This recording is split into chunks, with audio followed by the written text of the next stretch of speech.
क्या court case के दौरान संपत्ति बेची जा सकती है? आज के वीडियो में हम जानेंगे, क्या कोर्ट केस लंबित होने के दौरान संपत्ति बेची जा सकती है? खरीदार को क्या अधिकार मिलते हैं?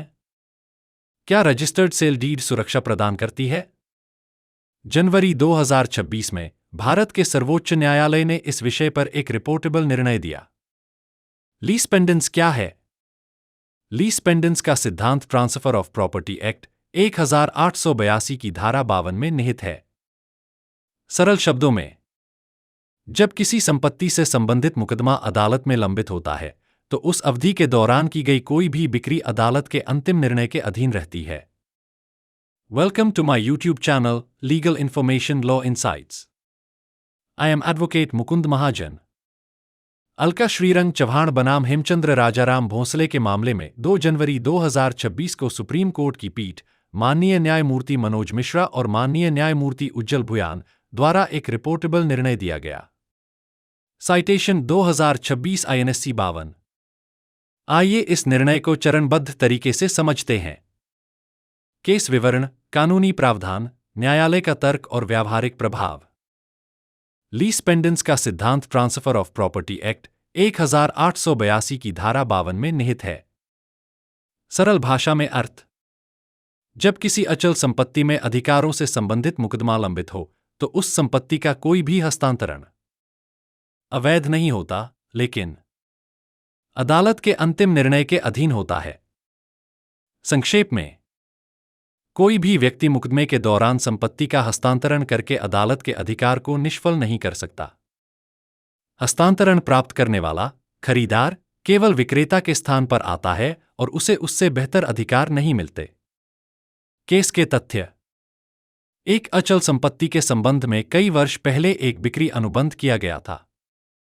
2 अनुबंध के पालन न होने के कारण विशिष्ट निष्पादन स्पेसिफिक परफॉर्मेंस के लिए एक सिविल वाद दायर किया गया। 3 यह वाद सीधे तौर पर संपत्ति के स्वामित्व और कब्जे से संबंधित था। 4 वाद दायर होने के बाद मूल मालिक ने कई बिक्री विलेख तृतीय पक्षों के पक्ष में निष्पादित कर दिए। 5 इन खरीदारों ने यह दावा किया कि वे बोनाफाइड परचेसर्स सद्भावना से खरीदने वाले हैं। बिक्री विलेख रजिस्टर्ड हैं। उन्होंने धन निवेश किया है और निर्माण भी किया है। 6 ट्रायल कोर्ट ने मूलवादी के पक्ष में विशिष्ट निष्पादन का डिक्री पारित किया। 7 निष्पादन कार्यवाही के दौरान इन हस्तांतरणकर्ताओं खरीदारों ने कब्जा सौंपे जाने का विरोध किया।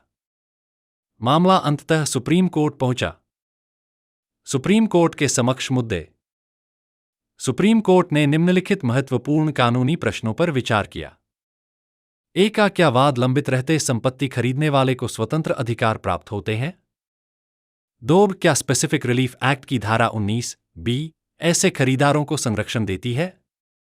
3 क्या पेंडेंट लाइट ट्रांसफरी डिक्री के निष्पादन का विरोध कर सकता है? 4 लीज पेंडेंस कब से लागू होती है, वाद दायर होने की तारीख से या नोटिस की सेवा से? सुप्रीम कोर्ट की टिप्पणियां और तर्क। 1 लीज पेंडेंस वाद दायर होने की तारीख से लागू होती है। अदालत ने यह माना कि मुकदमे की लंबितता वाद प्लेंट दायर होने की तारीख से शुरू होती है, न कि समन या नोटिस जारी होने से। अतः वाद दायर होने के बाद किया गया कोई भी हस्तांतरण ट्रांसफर ऑफ प्रॉपर्टी एक्ट की धारा 52 के अंतर्गत आएगा। 2 बोनाफाइड परचेसर का संरक्षण लागू नहीं होगा। अदालत ने स्पष्ट रूप से कहा कि स्पेसिफिक रिलीफ एक्ट की धारा 19B transfer of property act की धारा 52 को ओवरराइड नहीं करती। एक बार मुकदमा शुरू हो जाने के बाद कोई भी खरीदार बोनाफाइड परचेसर होने का दावा नहीं कर सकता, भले ही बिक्री विलेख रजिस्टर्ड हो या पूरा मूल्य चुकाया गया हो। 3 ट्रांसफरी पेंडेंट लाइट को स्वतंत्र अधिकार नहीं। सुप्रीम कोर्ट ने स्थापित सिद्धांत को दोहराया। पेंडेंट लाइट ट्रांसफरी डिक्री से उसी प्रकार बंधा होता है जैसे वह स्वयं वाद का पक्षकार हो। ऐसे हस्तांतरणकर्ता श्रेष्ठ स्वामित्व का दावा नहीं कर सकते, न्यायिक कार्यवाही को विफल नहीं कर सकते, न्याय के मार्ग में बाधा नहीं डाल सकते। 4 निष्पादन कार्यवाही में कोई बाधा नहीं। अदालत ने कहा कि pendant light transferee order 21 CPC के अंतर्गत निष्पादन का विरोध नहीं कर सकता। मुकदमे के दौरान किए गए हस्तांतरण के कारण डिक्री का निष्पादन रोका नहीं जा सकता।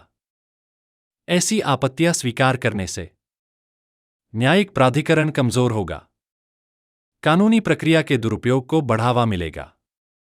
अंतिम निर्णय। हस्तांतरणकर्ताओं द्वारा दायर अपीलें खारिज की गईं। डिक्री धारक के कब्जे के अधिकार की पुष्टि की गई। मुकदमे के दौरान किए गए सभी हस्तांतरण डिक्री के अधीन घोषित किए गए।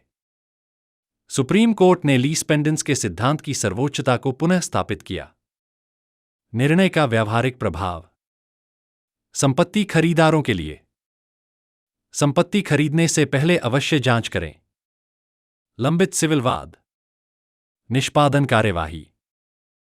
निषेधाज्ञा, इंजंक्शन, आदेश केवल रजिस्टर्ड सेल डीड सुरक्षा की गारंटी नहीं देती। विक्रेताओं के लिए मुकदमे के दौरान संपत्ति बेचना निषिद्ध नहीं है, लेकिन यह अदालत के आदेशों को निष्फल नहीं करता। वादकारियों और वकीलों के लिए यह निर्णय निष्पादन कार्यवाही को मजबूत करता है, पेंडेंट लाइट हस्तांतरण के दुरुपयोग को रोकता है, मुकदमे की अंतिमता सुनिश्चित करता है। संक्षेप में निष्कर्ष। मुकदमा लंबित रहते संपत्ति बेची जा सकती है, लेकिन यह खरीदार के जोखिम पर होती है और पूरी तरह अदालत के अंतिम निर्णय के अधीन रहती है। सुप्रीम कोर्ट के 2026 के इस निर्णय ने अब इस कानून को संदेह से परे स्पष्ट कर दिया है। इस वीडियो को देखने के लिए धन्यवाद। यदि आपको यह जानकारी उपयोगी लगी हो तो कृपया लाइक करें, सब्सक्राइब करें और कमेंट्स में अपनी राय साझा करें। अधिक कानूनी जानकारी के लिए बेल आइकन दबाना न भूलें। मैं आपसे अगले वीडियो में जल्द ही मुलाकात करूंगा। जय हिंद, जय भारत।